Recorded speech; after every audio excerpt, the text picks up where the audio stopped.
हर बार की तरह इस बार भी रविदास जयंती को मनाया जा रहा है और आज रविदास जयंती के अवसर पर संत रविदास जी के चरणों पर हम सब लोग जो है हम लोगों ने पुष्प चढ़ाने का काम किया।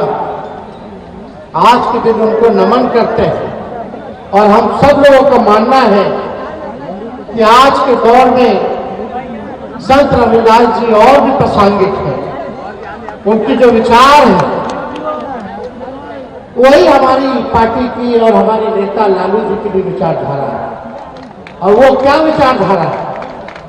भेदभाव समाज से हटना चाहिए, ऊंच नीच खत्म होना चाहिए, सबको बराबरी का मौका मान सम्मान मिलना चाहिए, सबको समान अधिकार मिलना चाहिए।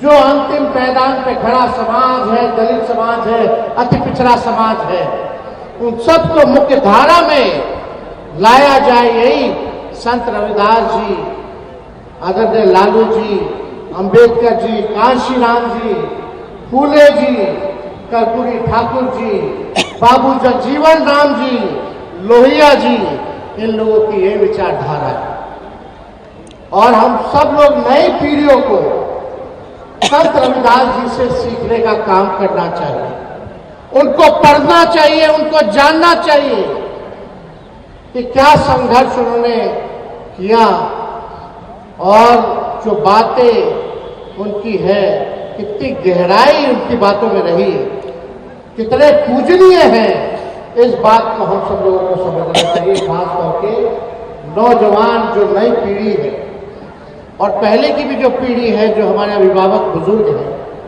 उनका भी कर्तव्य बनता है कि आजकल के नौजवानों को ये बताएं, ये सिखाएं और पढ़वाएं, लिखवाएं संत रविदास जी के बारे में। क्योंकि आज का जो दौर है और जो लोग शासन कर रहे हैं वो आप लोगों के लिए नहीं कर रहे हैं। गरीब की सरकार नहीं है, वो अमीरों की सरकार है।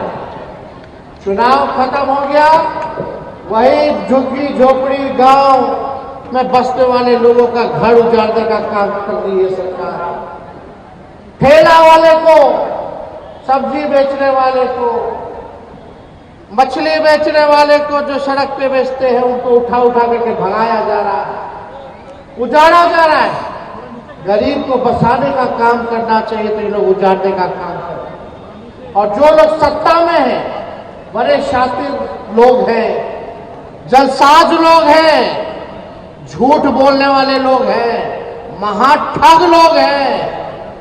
आप लोगों को केवल वोट उनका चाहिए, लेकिन आप लोगों को वो मान सम्मान नहीं दे रहे हैं, बल्कि केवल चंद अमीरों का ही वो लोग काम करने का काम कर रहे हैं।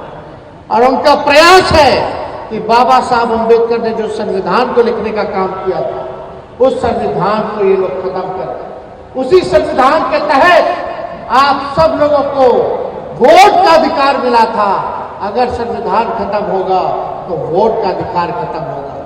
जो लोग सत्ता में बैठे हैं वो किनको पूजने वाले लोग हैं, वो कौन लोग हैं, ये आप सब लोगों को पता है, किसी से छुपा नहीं है।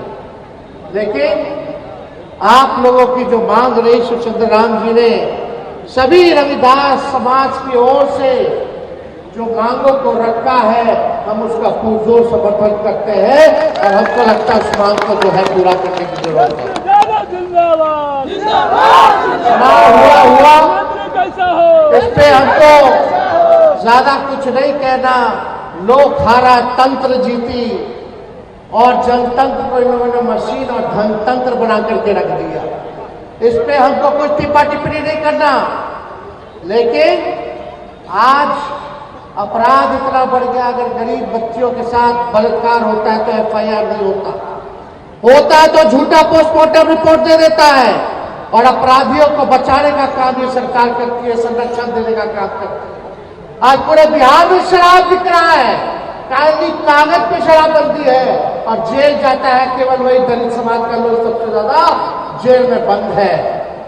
कोई सुनवाई या कोई कार्रवाई नहीं हो रही है। अपराध चरम सीमा पर है, भ्रष्टाचार चरम सीमा पर है। थाना चले जाइए, ब्लॉक चले जाइए, बिना घूस दिए कोई काम नहीं होता। ना किसी को इंदिरा आवास मिल रहा है, ना कुछ मिल रहा है। एक काम अगर घूस दिए अगर हो रहा हो, बिना दिए अगर हो रहा हो तो बताइए। थाना का वही हाल, ब्लॉक का वही हाल। पूरी तरीके से इस सरकार में भ्रष्टाचार और अपराध जो है बढ़ गया है। इसलिए आप सब लोगों से हम कहना चाहते हैं, समाज में गरीबी है, बेरोजगारी है। हम लोगों ने जब 65% आरक्षण बढ़ाने का काम किया, जब महागठबंधन की सरकार में थे, हम लोगों ने केंद्र सरकार से अपील की कि अनुसूची 9 में उसको शामिल किया जाए, जैसे तमिलनाडु का है आरक्षण, ताकि सुरक्षित हो जाए। लेकिन इन लोगों ने, बेईमान लोगों ने उस पूरे आरक्षण को ही खत्म करने का काम करा दिया, कानून को ही खत्म करा दिया। तो आज जितना बहाली निकल रहा है, तो सोचिए आपके समाज के लोगों को कितना नुकसान हो।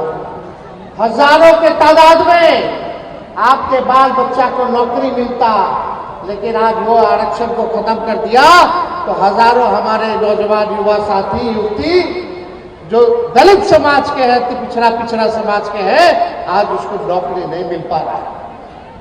धांधली हो रही है, पेपर लीक हो रहा है। जो पैसा दे रहा है उसको नौकरी मिल रहा है, जो बेकाबिलियत है, जो परिश्रम करता है, उसको नौकरी रोजगार नहीं मिल रहा। क्या दलित परिवार के लोगों को क्या स्वास्थ्य सेवा मिल रही है? कहीं जाइए, कहीं गांव देहात में जाइए तो पटना भेज देता, जाइए रखड़ होइए पटना, पटना जाइए, पटना जाइए। पटना आते आते तक दम तोड़ देता है। कोई इलाज दवा की व्यवस्था नहीं है, कोई पढ़ाई की व्यवस्था नहीं है। बताओ कौन सा पढ़ाई हो रहा है? वो तो हम सरकार में थे 17 महीने, तो 5 लाख लोगों को सरकारी नौकरी हम लोग दिए। 2 लाख के करीब शिक्षकों की बहाली हम लोगों ने कराने का काम किया। लेकिन आज क्या हो रहा है? ना पढ़ाई की बात हो रही है, ना दवाई की बात हो रही है, ना कमाई की बात हो रही है, ना सिंचाई की बात हो रही है, ना कार्रवाई हो रही है और ना सुनवाई हो रही है। ऐसे भ्रष्ट बेईमान सरकार को हम लोगों को लड़ने की जरूरत है। और दुर्भाग्य है कि हम लोगों को ऐसे मुख्यमंत्री नीतीश कुमार जी मिले हैं कि वो अचेत अवस्था में है, उनको कोई होश ही नहीं कि बिहार में क्या चल रहा है। एक कठपुतली मुख्यमंत्री के तौर पर जो बैठे हैं, और भाजपा अपना काम उनके हाथ से कराने का काम कर रहा है। उनको पत्ते नहीं क्या हो रहा, क्या क्या हरकत कर रहे हैं आप लोग देख ही रहे होंगे, कोई छुपा नहीं है। लेकिन हम आप सब लोगों से वादा करते हैं कि रविदास समाज की लड़ाई को लालू जी का बेटा तेजस्वी यादव लड़ाई लड़ने का काम करेगा। आपका तेजस्वी यादव ना लेते हुए आप सब लोगों का दिल से धन्यवाद करते हैं कि आप लोग सुबह से चल करके आए हैं। दूर वापस जाना है, उसने ज्यादा समय ना लेते हुए आप सबको हाथ जोड़ करके प्रणाम करके आप सब लोगों का स्वागत और अभिनंदन करते हैं। और एकजुट होइए, एकता में ही शक्ति है। एक होकर के लड़िए।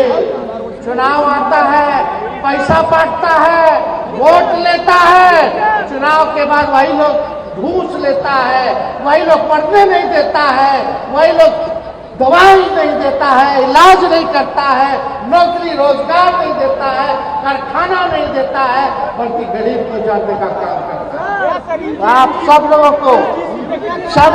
को जो है एकजुट रहने की जरूरत है। इसलिए आप सब लोगों का दिल से हम धन्यवाद करते हैं। और सब बात हम लोग कर दी, इसके लिए अलग से विषय है, हम लोग सब लोग इसका बात करेंगे। और पहले भी हम लोग लड़े हैं, इसके लिए नहीं लड़े सब लोग। तो आप सब लोग एकजुट रहिए, संगठित रहिए और आपके लड़ाई में राष्ट्रीय जनता दल जो है मजबूती के साथ आप लोगों के साथ खड़ा है।